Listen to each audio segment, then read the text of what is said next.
Imagine estar no palco de uma das maiores competições culinárias do Brasil, com câmeras ao vivo transmitindo para milhões de pessoas, e ouvir um chefe renomado dizer que sua comida é primitiva, que parece ração.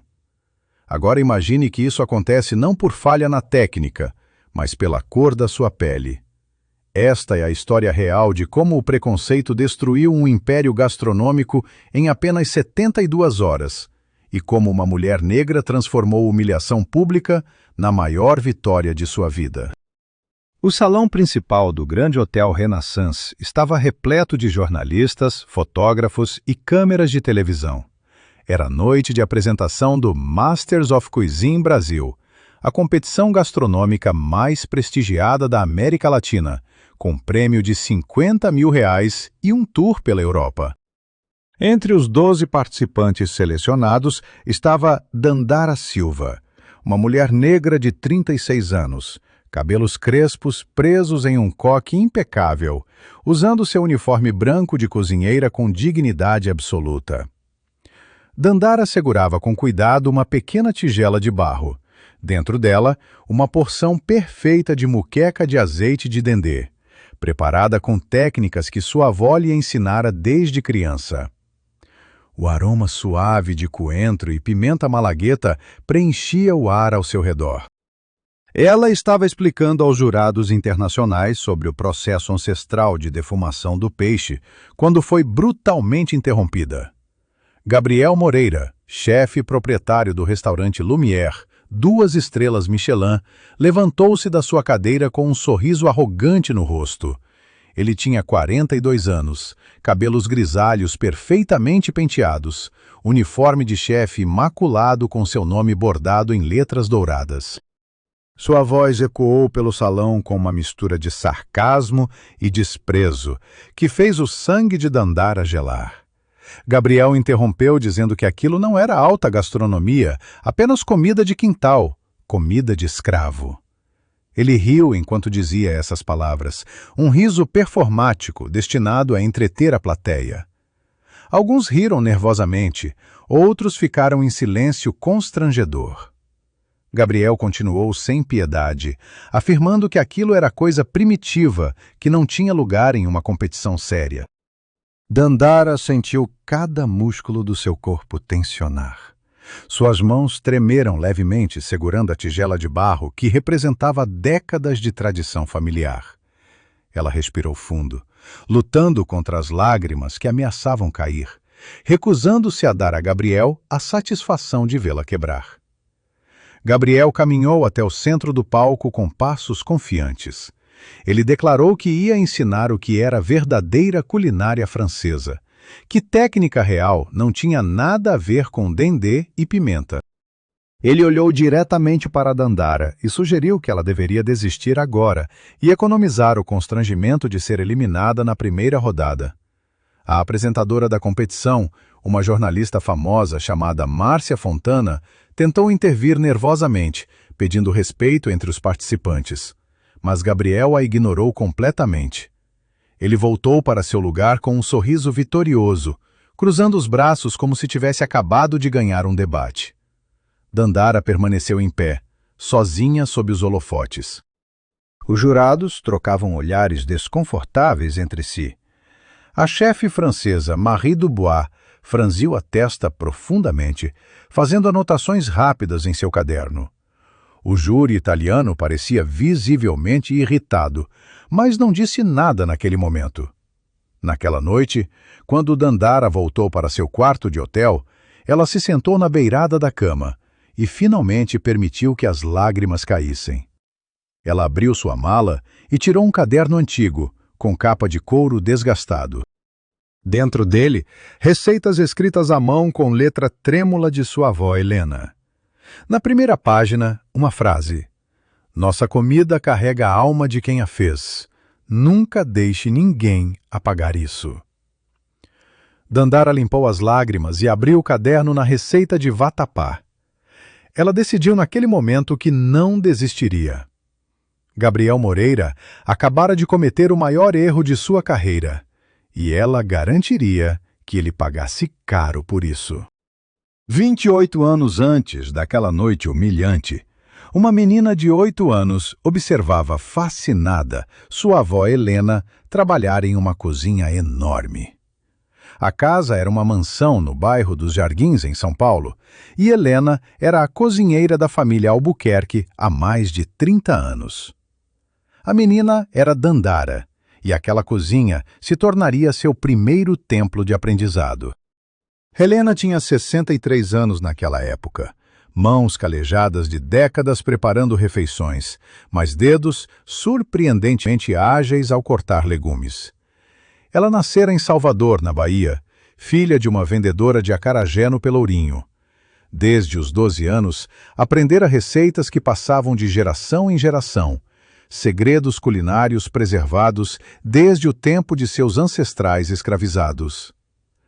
Dandara perguntava sobre cada tempero, cada movimento das mãos de sua avó. Helena explicava pacientemente que cozinhar não era apenas misturar ingredientes, era honrar memórias. Cada pitada de pimenta carregava histórias de resistência. Cada folha de louro representava sabedoria ancestral que sobreviveu séculos de tentativas de apagamento.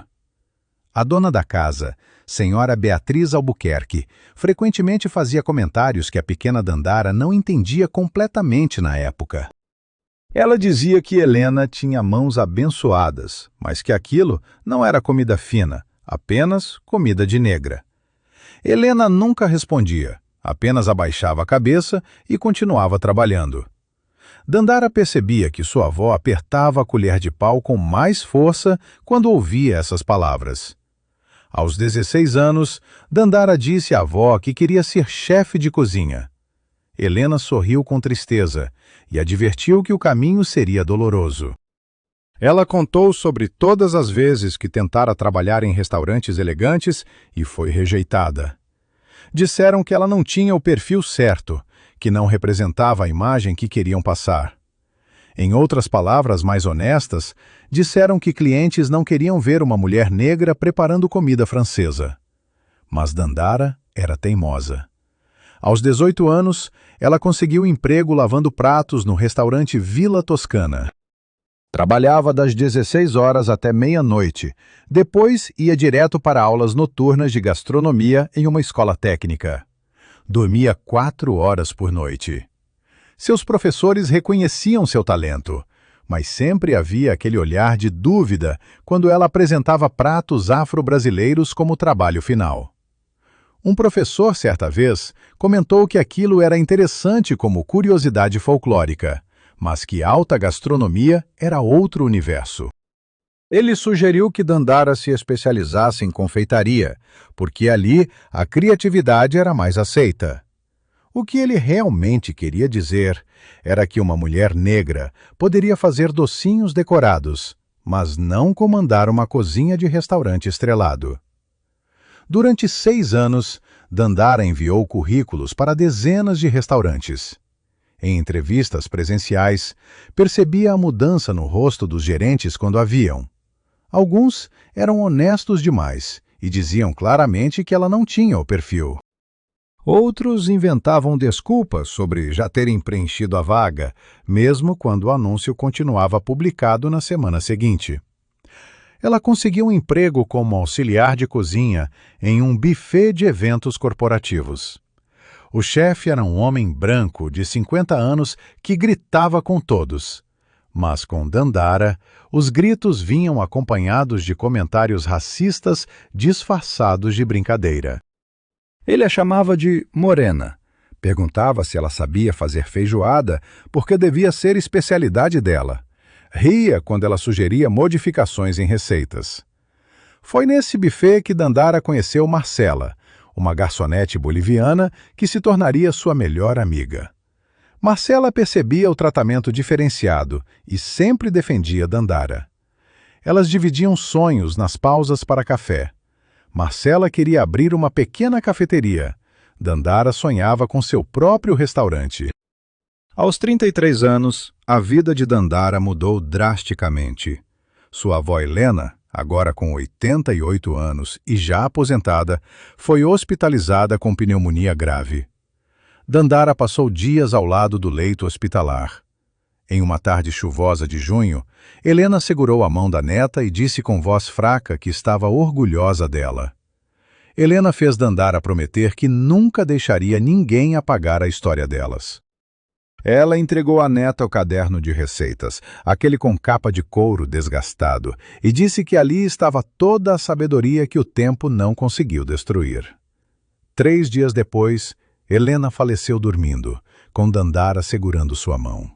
Após a morte da avó, Dandara entrou em uma fase sombria. Ela questionou se valia a pena continuar lutando contra um sistema que claramente não a queria. Pensou em desistir da gastronomia e procurar algo mais simples, menos doloroso. Mas toda vez que abria o caderno da avó e lia aquelas receitas escritas à mão, sentia uma força renovada. Foi então que Dandara viu o anúncio da competição Masters of Cuisine Brasil. As inscrições estavam abertas para chefes de todo o país. O prêmio incluía R$50 mil e um tour gastronômico pela Europa. Mais importante que isso, era uma chance de mostrar ao mundo que sua comida sempre foi alta gastronomia. Dandara passou 2 meses preparando sua inscrição. Ela escolheu apresentar uma releitura contemporânea de Muqueca de Azeite de Dendê, usando técnicas modernas, mas preservando a essência ancestral. Gravou um vídeo explicando a importância histórica do prato e enviou sua candidatura.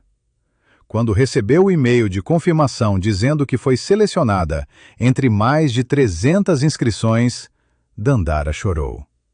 Ela visitou o túmulo de sua avó e prometiu em voz alta que faria Helena se orgulhar.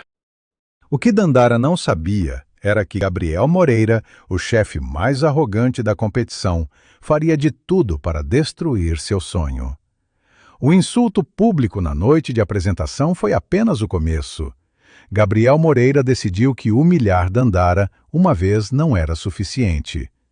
Ele transformou a destruição da dignidade dela em um projeto diário, meticulosamente executado com crueldade calculada, que faria qualquer pessoa questionar sua sanidade. Na manhã seguinte ao incidente, todos os participantes se reuniram na cozinha de treinamento do hotel.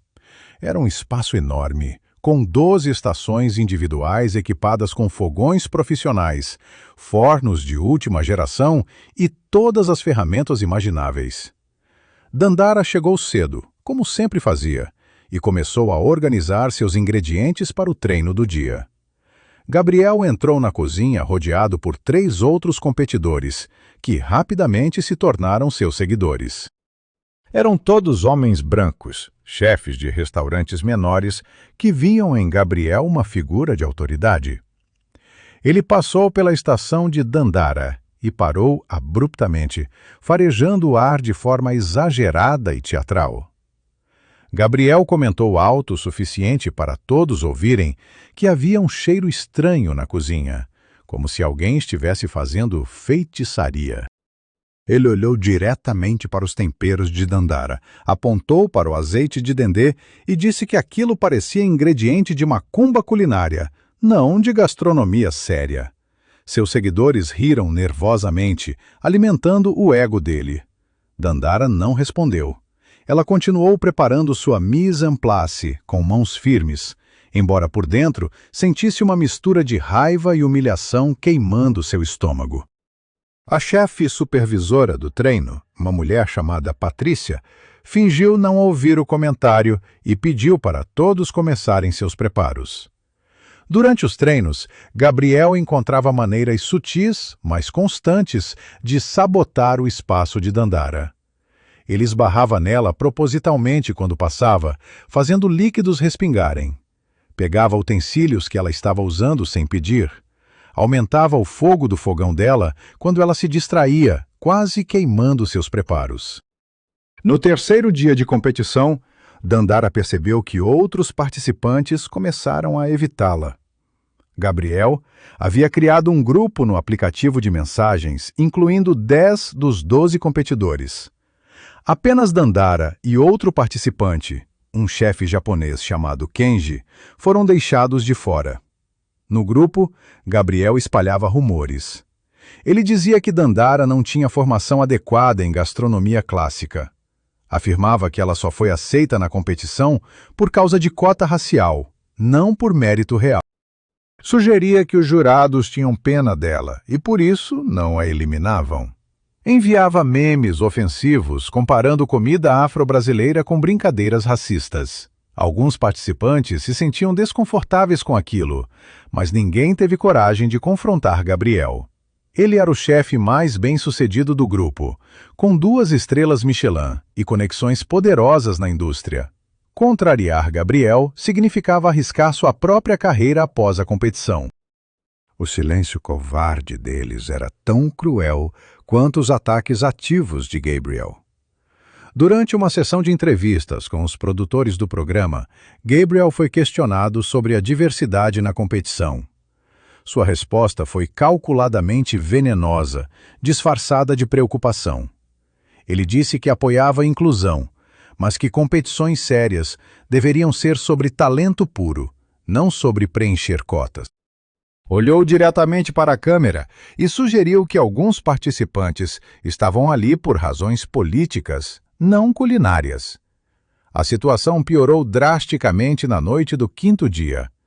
Dandara havia deixado seus ingredientes preparados na geladeira da cozinha de treino, incluindo um frasco de azeite de dendê artesanal que ela trouxera de Salvador, praticamente impossível de substituir. Na manhã seguinte, quando abriu sua prateleira, encontrou o frasco virado, todo o precioso óleo derramado sobre seus outros ingredientes. Suas pimentas malagueta estavam misturadas com pimentas habanero extremamente picantes, tornando impossível diferenciá-las visualmente. Alguém havia cortado seus camarões frescos em pedaços irregulares, arruinando o preparo que levaria horas para refazer. Era sabotagem clara, deliberada e cruel. Dandara denunciou o incidente à coordenação da competição. Mas quando verificaram as câmeras de segurança, descobriram que alguém havia desligado o sistema de gravação daquela área específica durante a madrugada. Não havia prova concreta, apenas suspeitas. A produção se desculpou, mas disse que não poderia tomar medidas sem evidências. O que a produção não percebeu ou escolheu ignorar foi uma câmera secundária no corredor. Um assistente de produção chamado Bruno havia revisado todas as gravações por conta própria. Ele viu Gabriel saindo da área de armazenamento às 3 da manhã, olhando para os lados de forma suspeita. Bruno guardou essa informação, sentindo que seria importante mais tarde. Kenji, o chefe japonês, foi o único que ofereceu ajuda a Dandara. Ele compartilhou alguns de seus ingredientes e disse baixinho que sabia exatamente quem era o responsável. Kenji havia enfrentado discriminação similar na França, onde trabalhou por anos. Ele reconhecia os sinais de racismo sistêmico disfarçado de competitividade saudável. Os outros participantes observavam em silêncio. Alguns desviavam o olhar quando Dandara passava, incapazes de esconder a vergonha. Outros a olhavam com o desprezo que Gabriel havia cuidadosamente cultivado. Dandara percebeu que estava completamente sozinha naquela batalha, exceto pela improvável aliança com Kenji. À noite, Dandara ligou para sua amiga Marcela e desabafou chorando. Ela questionou se deveria desistir, se a humilhação constante valia a pena. Marcela respondeu com firmeza que desistir era exatamente o que Gabriel queria. Ela lembrou Dandara da promessa feita no túmulo de sua avó. Dandara desligou o telefone e abriu o caderno de receitas de Helena. Na margem de uma página, sua avó havia escrito uma anotação. Quando tentarem te fazer pequena, cozinhe como se o mundo inteiro estivesse assistindo, porque um dia estará. Aquelas palavras renovaram a determinação de Dandara.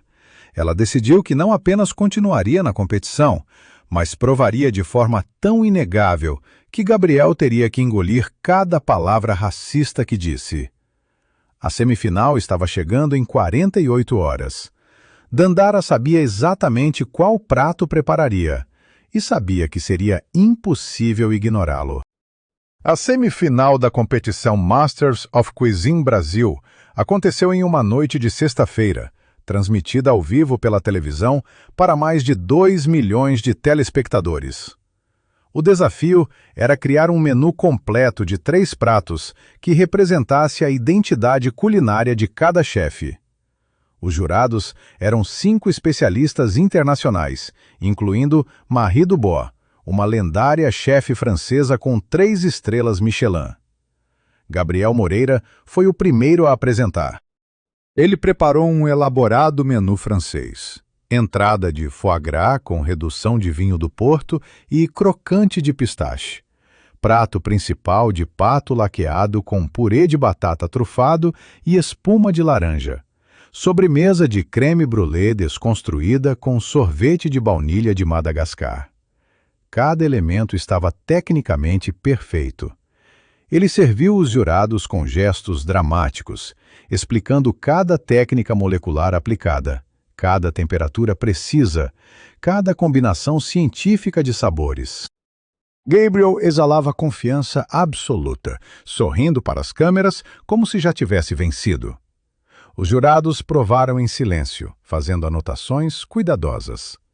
Marie Dubois elogiou a técnica impecável. O júri italiano comentou sobre a execução perfeita das texturas. A jurada brasileira, uma food critic famosa chamada Roberta Santana, disse que estava diante de um trabalho extremamente competente. Gabriel agradeceu com falsa modéstia e retornou ao seu lugar com um sorriso vitorioso. Enquanto isso, nos bastidores, Dandara estava finalizando seus preparos. Suas mãos trabalhavam com precisão nascida de décadas de prática. Ela havia escolhido fazer uma releitura contemporânea de 3 pratos clássicos afro-brasileiros. Entrada de acarajé desconstruído com mousse de camarão e ar de dendê. Prato principal de vatapá apresentado em camadas, revelando cada ingrediente separadamente antes de se unirem no paladar. Sobremesa de cocada cremosa com sorvete de coco queimado e farofa doce de castanhas. Antes de Dandara ser chamada ao palco, Gabriel fez questão de passar por ela nos bastidores. Ele olhou para seus pratos quase prontos e sussurrou baixo o suficiente para que apenas ela ouvisse, dizendo que aquilo parecia ração, comida de cachorro servida em pratinhos bonitos. Ele riu e saiu, deixando Dandara com as mãos tremendo de raiva contida. Quando Dandara entrou no palco carregando sua bandeja, o silêncio na plateia era palpável. Alguns participantes eliminados estavam assistindo do auditório. Gabriel estava sentado com os braços cruzados, aquele sorriso arrogante ainda no rosto. Dandara colocou os pratos diante dos 5 jurados, sem dizer uma palavra inicialmente. Marie Dubois foi a primeira a provar a entrada. Ela cortou um pequeno pedaço do acarajé, permitiu que a mousse de camarão se misturasse com o ar de dendê na boca. Sua expressão mudou imediatamente. Os olhos da chefe francesa se arregalaram, depois se fecharam em concentração absoluta. Ela mastigou lentamente, saboreando cada nota de sabor. O júri italiano provou em seguida e sua reação foi igualmente impressionante. Ele colocou o garfo sobre a mesa e simplesmente ficou parado por 5 segundos, processando o que acabara de experimentar. Roberta Santana provou e sua mão voou até a boca em surpresa genuína. Os outros 2 jurados trocaram olhares significativos após provarem. Marie Dubois pediu uma segunda porção da entrada antes mesmo de provar o prato principal. Isso era sem precedentes na competição. Gabriel percebeu a mudança de atmosfera e sua expressão confiante começou a rachar. Ele se inclinou para a frente na cadeira, tentando ouvir os murmúrios dos jurados. Quando provaram o vatapá em camadas, o silêncio foi ainda mais profundo. A apresentação permitia que cada jurado escolhesse comer camada por camada ou misturar tudo de uma vez. Marie escolheu provar separadamente primeiro. a camada de camarões com leite de coco, depois a camada de amendoim torrado com gengibre, depois a camada de pimenta com coentro, finalmente misturando tudo. Lágrimas se formaram nos olhos de Marie Dubois. Ela limpou delicadamente o canto dos olhos com um guardanapo e olhou diretamente para Dandara com uma expressão que mesclava respeito e emoção. A chefe francesa disse que aquilo não era apenas comida. Era narrativa histórica contada através de sabor. Era técnica ancestral encontrando inovação contemporânea, de forma harmoniosa e profundamente comovente. O júri italiano concordou enfaticamente. Ele disse que a complexidade do prato era comparável aos melhores pratos clássicos da Emília-Romanha, sua região natal. Havia camadas de sabor que se revelavam progressivamente, uma construção tão sofisticada quanto qualquer grande prato francês ou italiano. Roberta Santana estava visivelmente emocionada. Ela disse que pela primeira vez em 20 anos cobrindo gastronomia, estava testemunhando alguém elevar culinária afro-brasileira ao patamar de alta gastronomia sem perder sua alma. Ela chamou aquilo de revolucionário. Quando os jurados provaram a sobremesa, o júri brasileiro pediu para levar a receita para casa. Marie Dubois disse que aquela cocada cremosa era tecnicamente mais difícil que muitos pratos franceses clássicos e que a combinação com sorvete de coco queimado demonstrava entendimento profundo de química culinária. Os jurados começaram a fazer perguntas técnicas aprofundadas. Como Dandara conseguiu aquela textura específica no vatapá sem deixar pesado? Qual era o segredo da emulsificação perfeita do dendê? Como ela balanceou 6 tipos diferentes de pimenta sem dominar os outros sabores? Dandara respondeu cada pergunta com conhecimento detalhado, explicando técnicas que sua avó lhe ensinou e como ela as modernizou. Marie Dubois fez uma pergunta final. Ela queria saber se Dandara estudou em Paris ou Lyon, pois reconhecia elementos de técnica francesa clássica aplicados de forma única. Dandara respondeu que nunca saiu do Brasil, que aprendeu com sua avó, que foi cozinheira a vida inteira, e que estudou à noite, enquanto lavava pratos para sobreviver. O silêncio que se seguiu foi quebrado apenas pelo som de Marie Dubois batendo palmas lentamente. Logo, os outros jurados se juntaram. A plateia explodiu em aplausos. Gabriel Moreira estava pálido, seu sorriso arrogante completamente desaparecido, substituído por uma expressão de choque e crescente pânico. Dandara permaneceu no palco, lágrimas escorrendo livremente pelo seu rosto. Ela não as limpou. Eram lágrimas de alívio, de vitória sobre anos de humilhação, de promessa cumprida à sua avó. Naquele momento, ela soube que tudo havia mudado. O ponto de ruptura havia sido alcançado e nada seria como antes. Após a apresentação emocionante de Dandara, os 5 jurados se retiraram para a sala de deliberação. As câmeras do documentário da competição capturaram cada segundo daquela conversa que mudaria tudo. O que aconteceu naquela sala privada seria transmitido apenas semanas depois, mas revelaria a verdadeira natureza do confronto entre Gabriel e Dandara. Marie Dubois foi a primeira a falar assim que a porta se fechou. Ela colocou seu caderno de anotações sobre a mesa com força suficiente para fazer barulho. Sua voz estava carregada de emoção e indignação contida por dias. Ela disse que em 35 anos de carreira nunca havia testemunhado algo tão absurdo quanto o que estava acontecendo naquela competição. O júri italiano, um homem chamado Lorenzo Benedetti, concordou imediatamente. Ele revelou que havia estudado a história da culinária afro-brasileira especificamente para aquela competição. Lorenzo disse que o vatapá de Dandara não era comida simples, era alta gastronomia ancestral, com um nível de complexidade técnica equivalente aos pratos clássicos da Emília-Romanha, sua região natal. Roberta Santana, a crítica gastronômica brasileira, estava visivelmente irritada. Ela confessou aos colegas jurados que vinha acompanhando os comportamentos de Gabriel desde o primeiro dia. Roberta havia recebido mensagens anônimas de funcionários do restaurante Lumière, relatando padrões de discriminação racial. Ela guardou essas informações esperando o momento certo de agir. Marie pegou seu telefone e mostrou aos outros jurados uma série de vídeos que circulavam nas redes sociais. Eram clipes editados por telespectadores mostrando todos os comentários racistas de Gabriel durante a competição.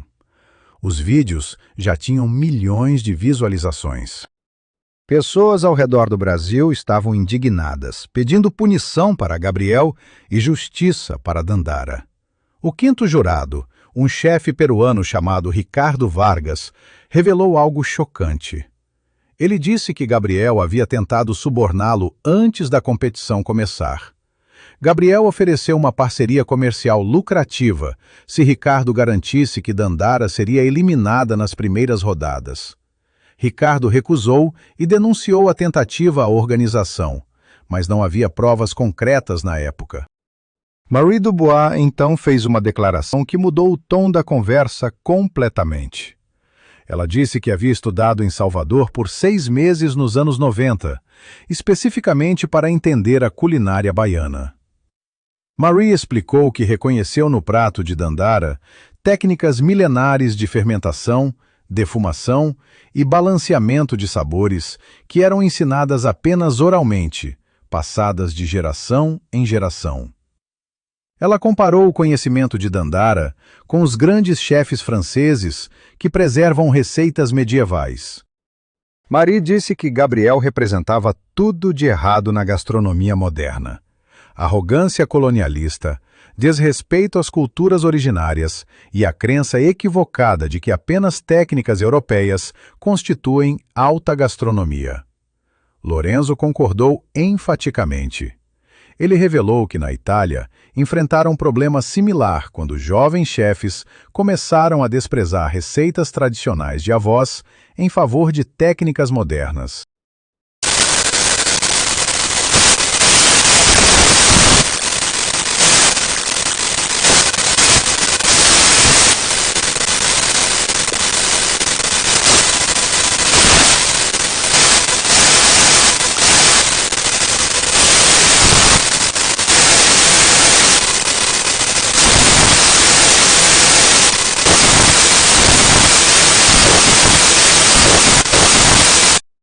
A competição tinha milhões de telespectadores. Era uma oportunidade de enviar uma mensagem clara sobre intolerância. Marie hesitou inicialmente. Ela temia que confronto público parecesse vingança pessoal ao invés de justiça profissional. Mas Lorenzo a convenceu dizendo que silêncio diante de racismo era tão prejudicial quanto o próprio racismo. Se eles não agissem, estariam dizendo que discriminação era aceitável, desde que disfarçada de competitividade. Os 5 jurados votaram unanimemente. Eles fariam o confronto público. Mais do que isso, Marie disse que recomendaria investigação ética contra Gabriel junto ao Conselho de Gastronomia Internacional. Ela tinha conexões suficientes para garantir que aquele comportamento tivesse consequências reais além da competição. Enquanto isso, na sala de espera, Gabriel estava dando entrevista para as câmeras. Ele falava com confiança absoluta sobre como sua técnica francesa impecável garantiria a vitória. Gabriel riu ao ser questionado sobre Dandara, dizendo que ela tinha talento rústico, mas não refinamento necessário para a alta gastronomia. Ele estava cavando sua própria cova sem perceber. Dandara estava isolada em um canto, limpando suas lágrimas silenciosamente. Kenji, o chefe japonês, sentou-se ao lado dela e ofereceu um lenço. Ele disse baixinho que justiça estava chegando, que ele sentia no ar. Dandara agradeceu com um sorriso fraco, sem saber que nos próximos minutos sua vida mudaria completamente. Um produtor entrou na sala e pediu que todos os participantes retornassem ao palco. Gabriel levantou-se primeiro, ajeitando seu uniforme e sorrindo confiante para as câmeras. Ele fez até um gesto de vitória com os dedos. Dandara respirou fundo, manteve a cabeça erguida e caminhou com toda a dignidade que conseguiu reunir. O palco estava montado de forma diferente do habitual. Em vez dos jurados sentados atrás da mesa, eles estavam em pé, formando uma linha séria. A plateia percebeu que algo incomum estava acontecendo. O silêncio era denso, carregado de tensão e expectativa. Gabriel ainda sorria, completamente alheio ao que viria. As luzes do palco brilhavam com intensidade ofuscante, enquanto todos os participantes se posicionavam em linha. Gabriel estava no centro, peito estufado, sorriso arrogante intacto. Dandara ficou 3 posições à esquerda dele, mãos entrelaçadas na frente do corpo, tentando controlar a respiração. O público de mais de 200 pessoas aguardava em silêncio absoluto. Marie Dubois deu um passo à frente, seu rosto normalmente gentil, agora marcado por uma seriedade que fez até os cameramen se ajustarem nervosamente. Ela pediu permissão aos organizadores para fazer uma declaração antes do anúncio dos resultados. A apresentadora Márcia Fontana assentiu, visivelmente confusa, mas permitindo que a jurada prosseguisse. Marie começou dizendo que em suas décadas de carreira, ela havia julgado centenas de competições ao redor do mundo. Ela testemunhou talento excepcional, criatividade surpreendente e dedicação admirável. Mas nunca, em toda a sua trajetória, havia presenciado algo tão perturbador quanto o que ocorreu naquela competição. Ela se virou diretamente para Gabriel, seus olhos azuis fixos nos dele com intensidade inabalável. Marie disse que eles haviam revisado todas as gravações da competição desde o primeiro dia. Ela citou especificamente o comentário de Gabriel, chamando a muqueca de Dandara de comida de escravo. A plateia ofegou coletivamente. Gabriel piscou, seu sorriso vacilando pela primeira vez. Lorenzo Benedetti deu um passo à frente para se juntar a Marie. Ele disse que os jurados também haviam descoberto evidências de sabotagem. Um assistente de produção, chamado Bruno, havia fornecido gravações de câmeras secundárias, mostrando Gabriel saindo da área de armazenamento às 3 da manhã, exatamente na noite em que os ingredientes de Dandara foram destruídos. Gabriel tentou interromper, suas mãos levantadas em protesto. Ele disse que aquilo era um mal-entendido, que estava apenas checando seus próprios ingredientes. Mas Marie o cortou com uma voz tão fria que silenciou toda a sala. Ela disse que não havia interpretação alternativa para o que ele fez, que as gravações eram cristalinas. Roberta Santana revelou então a informação mais devastadora. Ela disse que nos últimos dias havia contatado ex-funcionários do restaurante Lumière. 12 pessoas concordaram em dar depoimento sob anonimato. Eles relataram um padrão claro de discriminação racial no estabelecimento de Gabriel. Roberta leu alguns depoimentos em voz alta. Uma ex-chefe negra contou que Gabriel a proibia de assinar pratos autorais, dizendo que clientes não queriam comer comida assinada por uma negra. Um ex-garçom revelou que funcionários negros eram mantidos exclusivamente na cozinha, nunca no salão, porque Gabriel acreditava que prejudicavam a imagem sofisticada do restaurante. A plateia estava em completo silêncio, alguns com mãos cobrindo bocas em choque. Gabriel estava pálido, suor começando a se formar em sua testa. Ele tentou falar novamente, dizendo que aquilo eram acusações infundadas de funcionários insatisfeitos. Mas sua voz saiu trêmula, sem a confiança habitual. Marie continuou inexoravelmente. Ela disse que o comportamento de Gabriel representava tudo de errado na gastronomia contemporânea. A crença colonialista de que apenas técnicas europeias constituem alta gastronomia, o desrespeito brutal às culturas originárias, a arrogância de achar que tradição equivale a primitivismo. Lorenzo comparou a situação com a história da própria culinária italiana.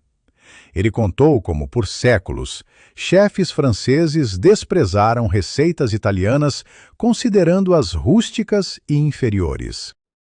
Foi apenas quando chefes italianos começaram a valorizar suas próprias raízes que a culinária italiana ganhou reconhecimento mundial. A mesma lógica se aplicava à gastronomia afro-brasileira. Ricardo Vargas, o júri peruano, revelou publicamente a tentativa de suborno.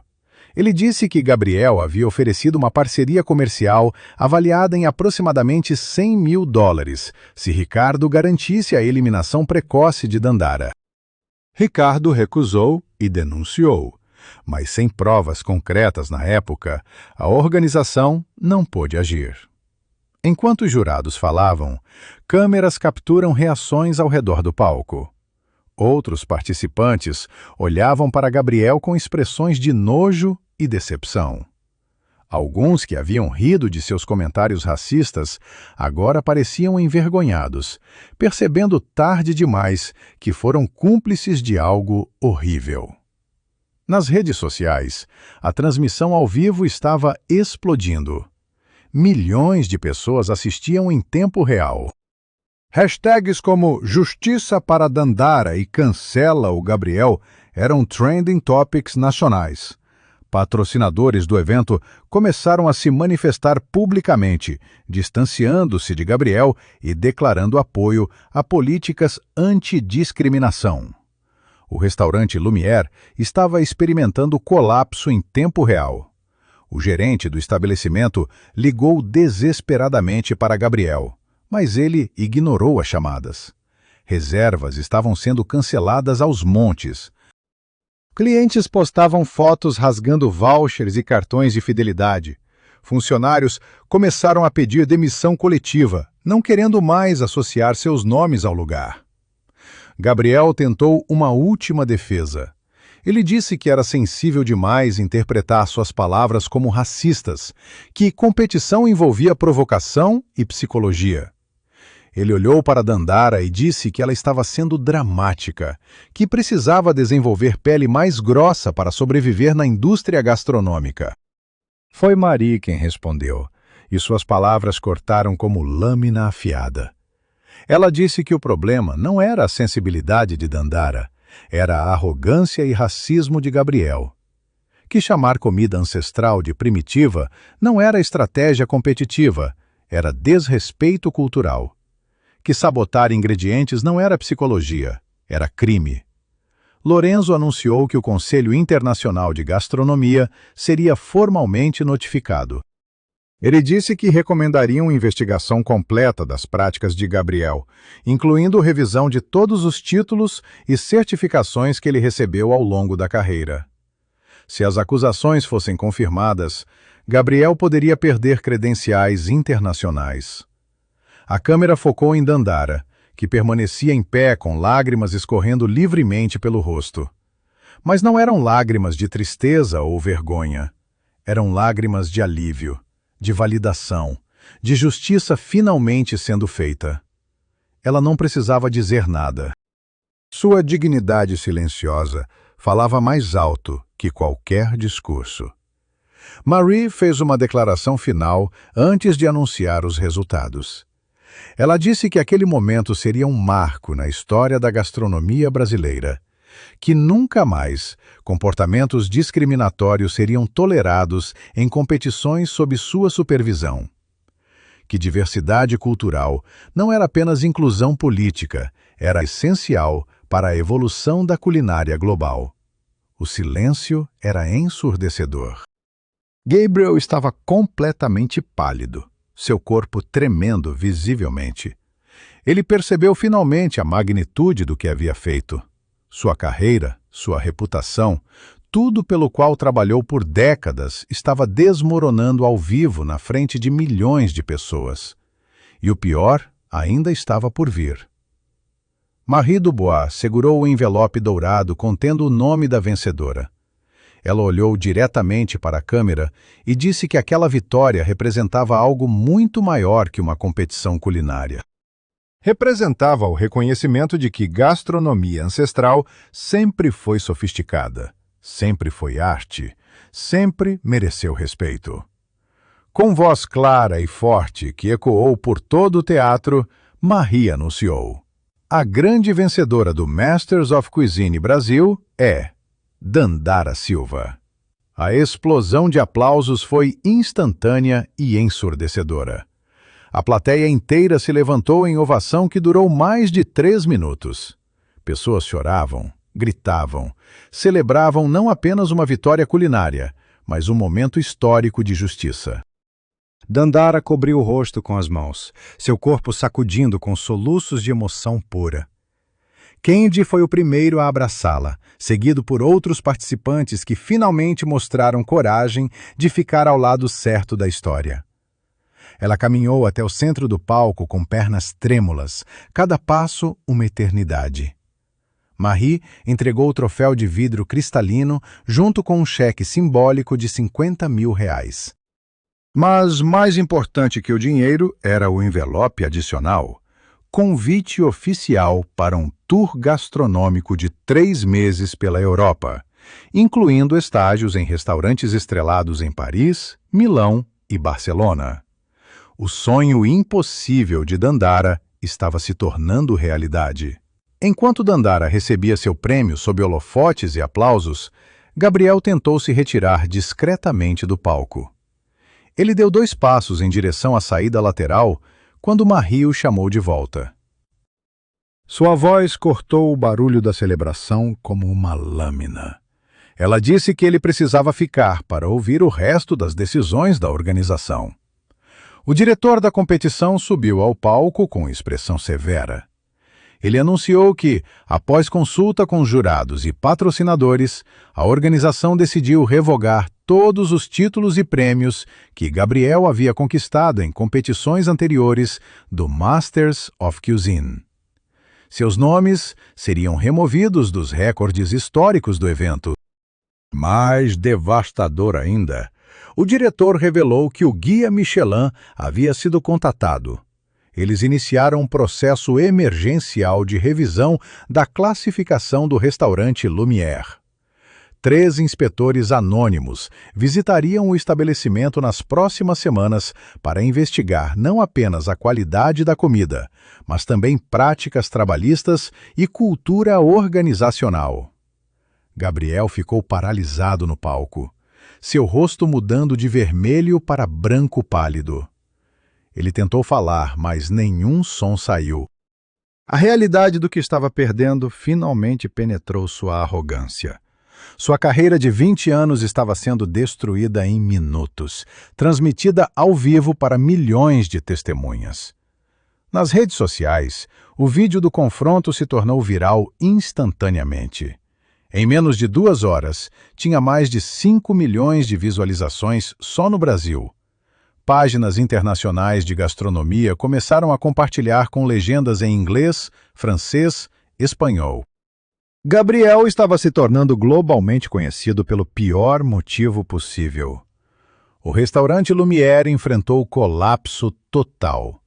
O telefone tocava incessantemente com cancelamentos. Clientes que haviam pago depósitos para eventos exigiam reembolso completo. Fornecedores começaram a encerrar contratos, não querendo associar suas marcas com racismo.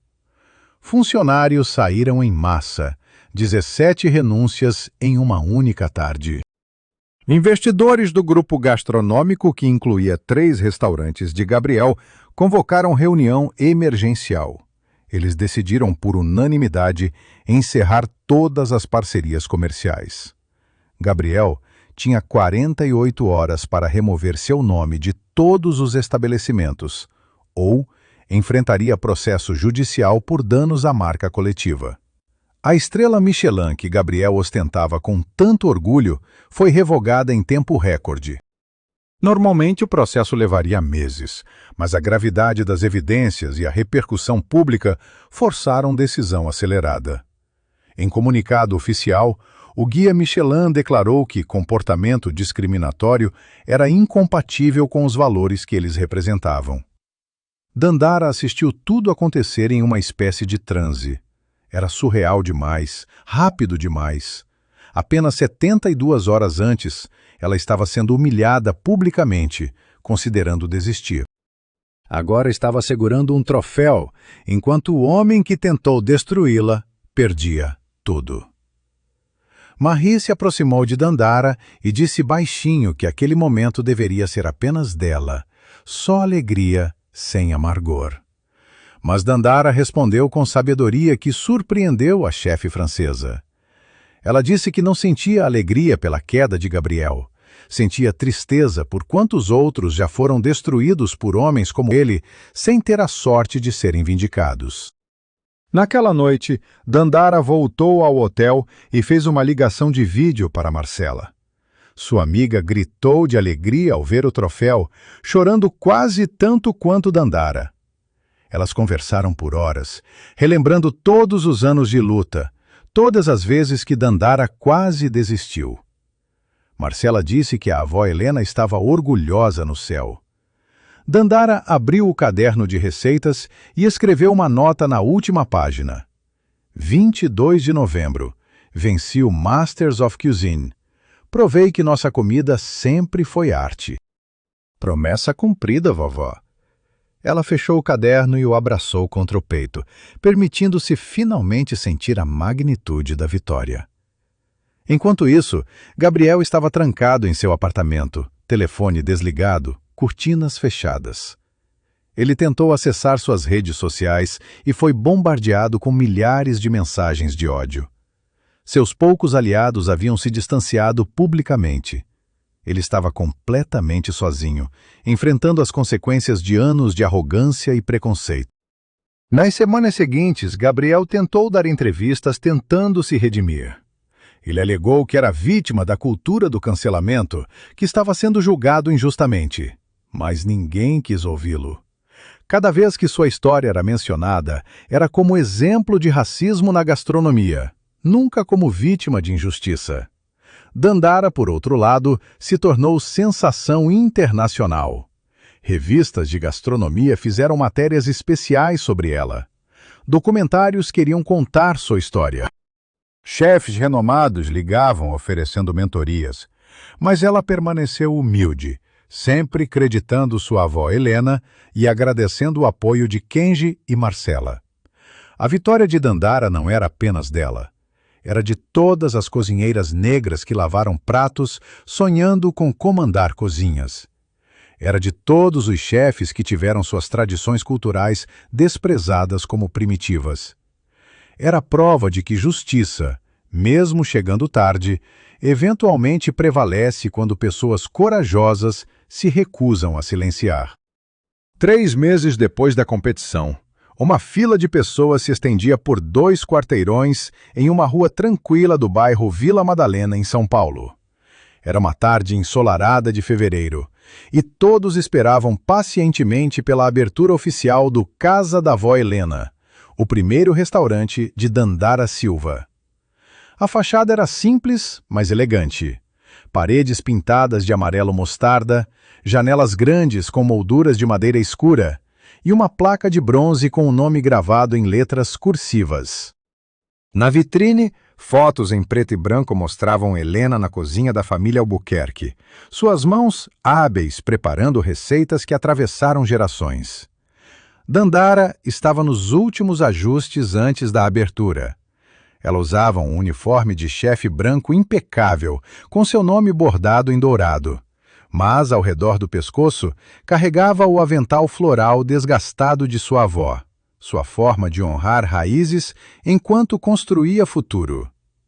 Suas mãos tremiam levemente de nervosismo e emoção. O restaurante tinha capacidade para 45 pessoas, decoração que misturava elementos afro-brasileiros com sofisticação contemporânea. Paredes adornadas com arte de artistas negros locais. Mesas de madeira de demolição recuperada. Pratos de cerâmica artesanal feitos por uma cooperativa de mulheres em Salvador. cada detalhe contava uma história de resistência e celebração cultural. O menu era revolucionário em sua simplicidade e profundidade. Dandara criou releituras contemporâneas de 12 pratos clássicos afro-brasileiros, cada um acompanhado de uma explicação sobre origem histórica e significado cultural. O prato mais caro custava R$ 80, o mais barato, R$ 45. Ela queria que o restaurante fosse acessível, não exclusivo. A equipe de Dandara era tão diversa quanto intencional. Ela contratou 10 funcionários. 7 eram mulheres negras de diferentes idades. 2 eram trans. 1 era refugiado venezuelano. Todos tinham histórias de exclusão do mercado gastronômico tradicional. Dandara ofereceu salários 20% acima da média do setor e participação nos lucros. Entre os contratados estava Camila, uma jovem de 23 anos que abandonou o curso de gastronomia após ser repetidamente humilhada por professores. Ela disse em entrevistas que Dandara salvou não apenas sua carreira, mas sua crença em humanidade. Agora, ela era sous-chefe, aprendendo diretamente com alguém que entendia suas dores. Dandara também criou um programa de mentoria chamado Tempero e Dignidade. Todo sábado pela manhã, 10 jovens de comunidades periféricas vinham ao restaurante para aulas gratuitas de gastronomia. Ela ensinava técnicas, mas também falava sobre história cultural, direitos trabalhistas e como navegar indústria que nem sempre os queria ali. Marcela, a amiga boliviana, realizou seu próprio sonho abrindo cafeteria 3 portas abaixo do restaurante de Dandara. Elas criaram parceria. Marcela fornecia pães artesanais e sobremesas, Dandara oferecia consultoria gastronômica. As 2 amigas finalmente tinham seus negócios lado a lado, como sonharam anos atrás em pausas para café. Kenji, o chefe japonês da competição, tornou-se parceiro silencioso do restaurante de Dandara. Ele investiu R$ 50 mil sem pedir participação nos lucros, apenas pedindo que Dandara ajudasse outros chefes marginalizados quando tivesse condições. Era pagamento adiante da solidariedade que lhe mostrou quando ela estava isolada e vulnerável. A reserva estava completamente esgotada por 2 meses. Críticos gastronômicos fizeram resenhas entusiasmadas. Revista Veja publicou matéria de capa chamando Dandara de revolucionária da gastronomia brasileira.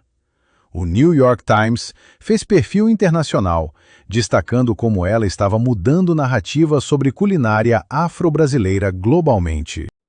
Mas o que mais orgulhava Dandara eram mensagens de pessoas comuns. Mães negras agradecendo por mostrar às filhas que elas podiam sonhar grande.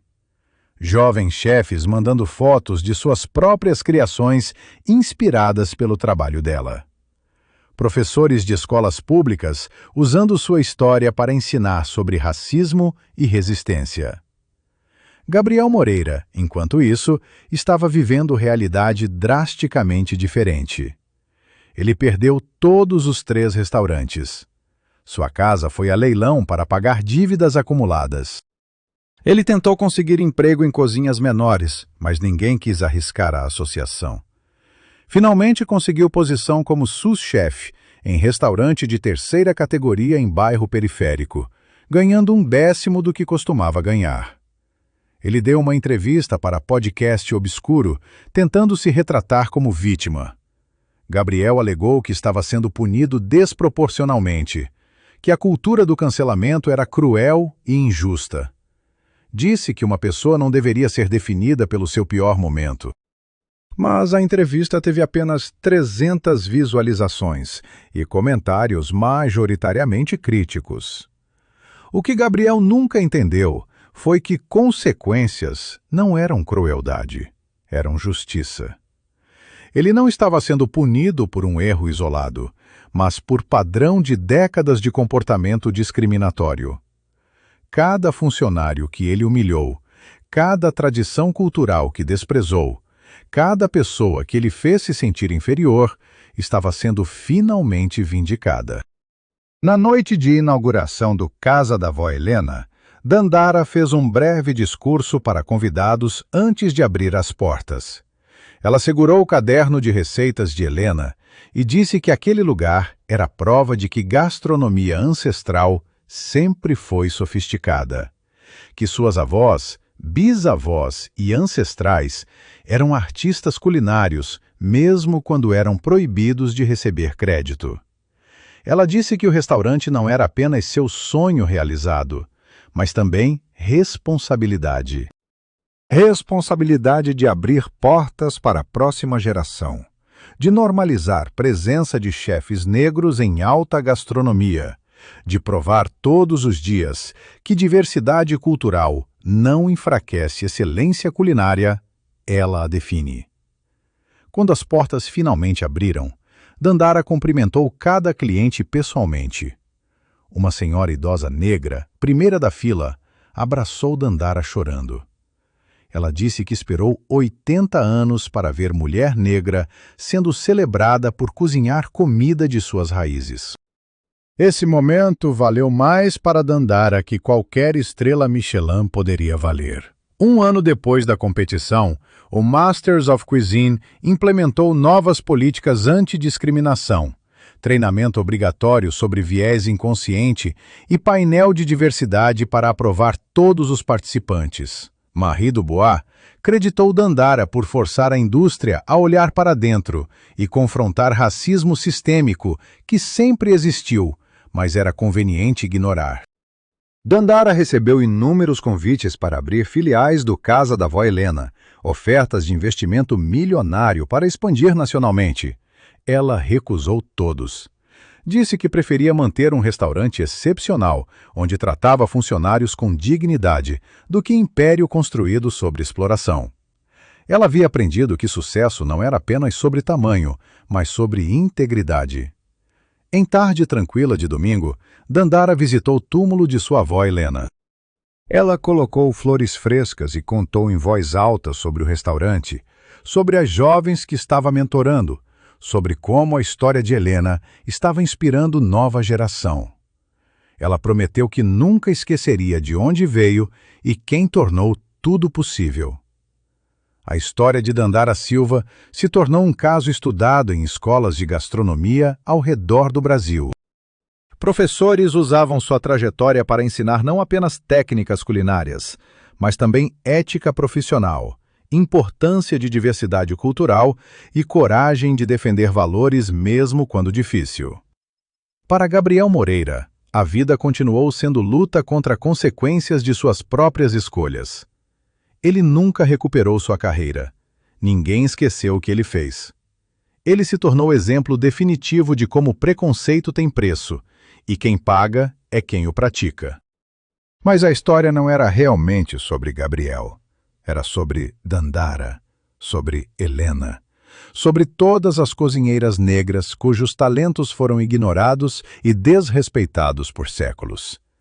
Era sobre como justiça, mesmo chegando tarde, tem poder transformador quando pessoas corajosas se recusam a aceitar menos do que merecem. Cena final aconteceu em tarde de sábado no restaurante. Dandara estava ensinando o grupo de 10 jovens do programa de mentoria. Ela segurava o caderno desgastado de Helena e lia a receita de vatapá. As jovens copiavam cuidadosamente cada instrução, mas Dandara as interrompeu. Ela disse que receita não era apenas lista de ingredientes e instruções, era história, era resistência, era amor atravessando gerações. Dandara pediu que cada jovem pensasse na mulher mais velha de suas famílias e nas receitas que elas faziam. Essas receitas eram tesouros, legados que mereciam ser honrados e preservados. Uma das meninas levantou a mão e perguntou se comida delas era boa o suficiente para restaurante chique. Dandara sorriu com tristeza e firmeza. Ela respondeu que a pergunta estava errada. A verdadeira questão era se restaurantes chiques eram bons o suficiente para honrar a comida delas. Ela disse que por muito tempo foram ensinados que suas tradições eram inferiores, que precisavam imitar a Europa para serem levados a sério. Mas verdade era oposta. Gastronomia afro-brasileira sempre foi alta cozinha, sempre foi arte, sempre foi sofisticada. Só precisavam parar de pedir permissão e começar a exigir respeito. As jovens aplaudiram, olhos brilhando com compreensão e esperança renovada. Dandara olhou para a foto de Helena na parede e sussurrou: "Obrigada. Obrigada por me ensinar a cozinhar. Obrigada por me ensinar a resistir. Obrigada por me mostrar que nossa comida sempre valeu tudo."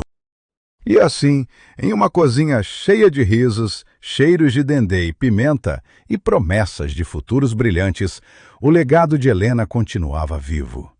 Não apenas em pratos servidos, mas em corações inspirados e vidas transformadas. Porque no final, comida nunca foi apenas sobre alimentar corpos, sempre foi sobre nutrir almas e honrar histórias que merecem ser contadas.